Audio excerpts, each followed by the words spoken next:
Insurance आणि investment कधीच एकत्र नसल्या पाहिजेत. इन्शुरन्स वेगळा पाहिजे, इन्व्हेस्टमेंट्स वेगळ्या पाहिजे. मग तुम्ही मुलींच्या शिक्षणासाठी, त्यांच्या लग्नासाठी कसे सेव्ह अप करू शकतात? सिंपल आहे, म्युच्युअल फंडमध्ये SIP सुरू करा. ओके. कुठल्या म्युच्युअल फंडमध्ये तर मी कुठल्याही कंपनीचं नाव नाही घेत, पण एक इंडेक्स म्युच्युअल फंड म्हणून प्रकार असतो, निफ्टी 50 इंडेक्स म्युच्युअल फंड. त्याच्यात जरी तुम्ही गुंतवणूक सुरू केली ना, तरी साधारण एक 12% परतावा ॲव्हरेज म्हणते मी. कधी 20% मिळेल, कधी -60 मिळेल, दरवर्षी डिफर होईल. बट एक ॲव्हरेज तुम्ही बघितला तर एक 12% परतावा मिळतो निफ्टी 50 इंडेक्स म्युच्युअल फंडवरती.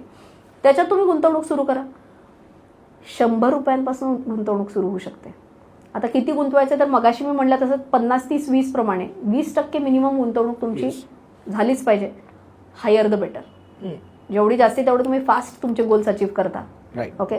त्याच्यात एक फायर कॉन्सेप्ट तू कदाचित जर ऐकलं असेल तर, फायनान्शियल इंडिपेंडन्स, रिटायर अर्ली. तर त्याच्यात मी रिटायर अर्लीच्या भागावर नाही बोलत. जेवढे तुम्ही इन्व्हेस्ट करू शकाल ना, चाइल्ड्स प्लॅनमध्ये म्हणा, चिल्ड्रनचं एज्युकेशन असेल, मॅरेज असेल, जर तुम्ही सुरुवात केली असेल 2000 रुपये SIPने, पुढच्या वर्षी 2200 करा. त्याच्या पुढच्या वर्षी 2000, 4000, 2400 समथिंग, बेसिकली 10% टॉपअप करत राहा. ओके. किंवा सिंपल 2000, 2500, 3000, 3500 असं वाढवत राहा. तुमचं इन्कम वाढतं तसं तुमच्या इन्व्हेस्टमेंट्स पण वाढल्याच पाहिजेत. आपोआप मोठा कॉर्पस तयार होईल.